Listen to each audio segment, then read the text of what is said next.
Labdien, dārgie kursabiedri! Šodien noprezentēšu jums savu studiju projektu. Uzsāksim simulāciju.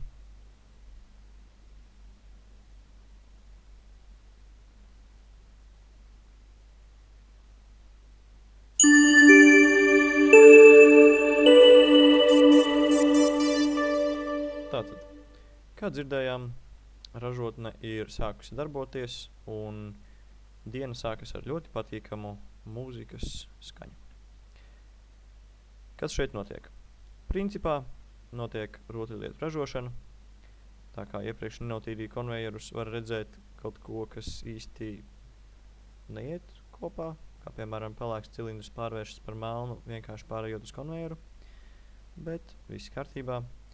Ja notīra konvejeru, tad tālāk virzās tikai nokrāsoti melni konusi, melni cilindri un nokrāsotas dzeltenas piramīdas, kas tiek panākts ar diviem atsevišķi novietotiem plaknes sensoriem, kuri tad vai nu sajūt piramīdu, kas ir nedaudz nostāk, vai cilindru vai konusu, kuri abi kustās vienā rindā. Uz otra konvejera ir pamatplāksnes, uz kurām tad uzliek tās celtnes, kuras ir uz pirmā parādītā konvejera.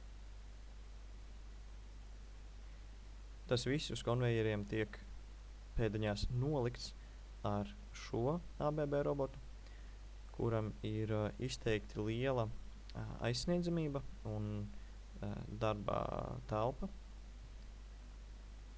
Kā mēs redzam, 3 reizes tiek nolikta mazā detaļa un 1 reizi tiek nolikta lielā detaļa. Un ik pēc konkrēta laika palete tiek atjaunota, bet kamēr detaļas tiek liktas virsū, vizuāli tiek parādīts, ka detaļu paliek arvien mazāk un mazāk. Šeit redzams laiks sekundēs, kurš pagājis simulācijā, kopš simulācijas sākuma. Kā jau jūs iespējams redzat, tas iet lēnāk nekā tam vajadzētu, ja tās patiešām būtu sekundes. Apskatīsim tuvāk tieši krāsošanas robotus.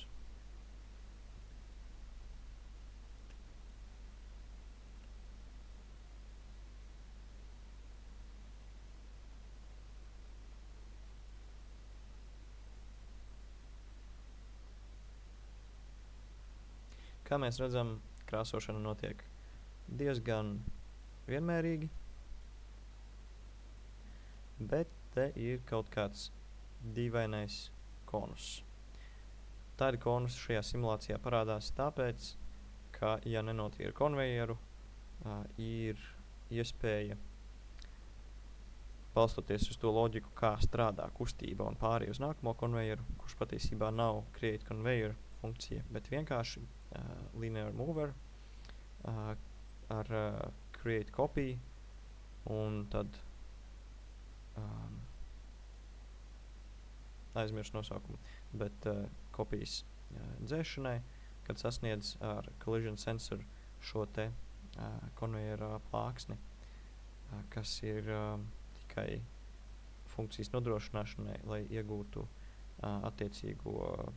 lai varētu veikt attiecīgo sensoru izmantot.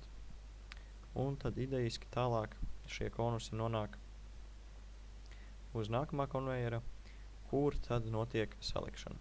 Kā mēs redzam, šeit, kā video spēlēs diezgan smuki, rotē flex pendant, tāda ierīce, kas norāda uz to, ka šis ir darbināms ar flex pendant un manuāli. Flex pendant ir palaists, un tas ar mums jau ir sasveicinājies un jautā, vai esam gatavi darbībai. Esam gatavi darbībai. Vai uzlikt pamatplati. Liekam virsū. Tātad redzam, tiek simulēta pamatplates uzlikšana virsū, un tad, kad tā aptuveni ir uzlikta pēc robotu kustības loģikas, tad tā parādās. Vai vēlamies uzlikt celtnes, spiežam jā, Un tagad redzēsim ļoti līdzīgu procesu, kurš notiek, bet tagad jau ar celtnēm. Tātad tiek uzlikts tornis.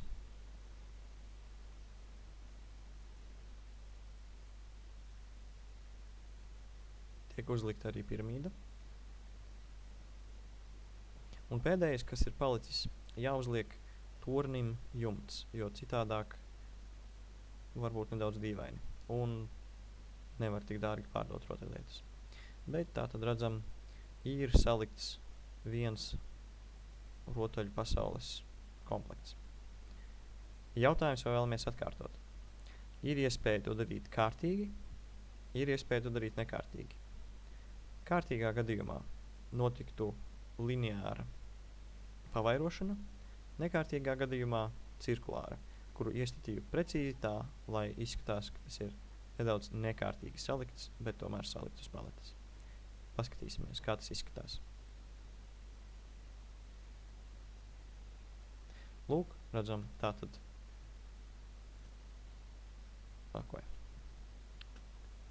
tas ir nekārtīgi salikts virsū uz paletes. Un tad programma automātiski restartējas, lai varētu atkārtot salikšanu un izmēģināt arī citus režīmus.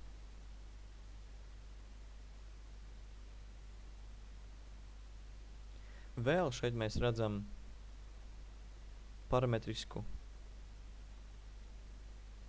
paralēlskalni un parametrisku cilindru.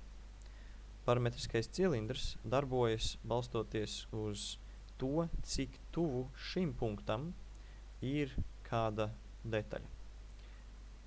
Un tas ir ierobežots uz 1 metra attālumu, kā 1 metra attālumā to var sajust, un tad parametriskais cilindrs ir tik garš, cik tajā pārbaudas brīdī, kurš teorētiski, vismaz programmā iesatīts, notiek 5 reizes sekundē. Šeit mēs redzam tik bieži, kur tas nenotiek, jo simulācija ir savi ierobežojumi.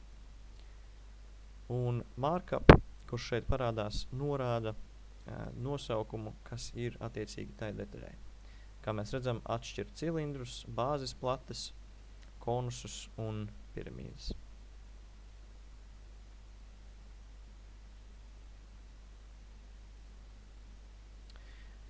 Šajā vietā paeksperimentēju ar funkciju make cable, kura ir atrodama pie modeling cable, un savienoju katru kabeli ar robotu.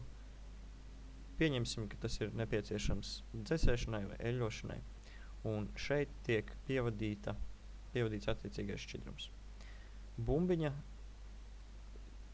tiek iestatīta konkrētā pozīcijā, un iestatīts fizikas dinamiskais režīms, kura tad krīt, atsitās pret fiksētu kasti, un iekšā kastē ir tilpuma sensors, kurš tad, kad bumbiņa ir simulācijā aprēķināta, ka pilnībā iekļaujās tajā tilpumā, tad tiek atlikta atpakaļ. Un katru reizi, kad tā tiek atlikta atpakaļ, tad šis paralēls kalnis pagarinās. Tas arī rotē, jo vajadzēja rotāciju. Bet vismaz pievērš uzmanību un var redzēt aptuveni, cik ilgi katru reizi tā bumbiņa krīt un kurā brīdī tā tiek noķerta. Jo ilgāk rotē, jo ilgāks laiks paiet, līdz tā tiek noķerta. Kā mēs redzam, nemainīju atrašanās vietu kursoram, bet šis paralēls kalnis paliek arvien augstāks un augstāks. Tātad funkcija strādā.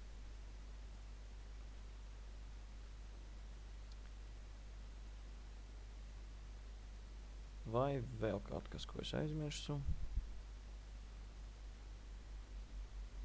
No šīs daļas tas laikam arī ir viss. Tas, ko var parādīt, ir Station Logic. Tātad šī ir visa loģika, ko es izmantoju. Te ir arī markup control priekš laika, kurš ir pagājis. simulācijas sākumu. Izmantot simulation events, simulācija sākoties, beidzoties. Un tad visas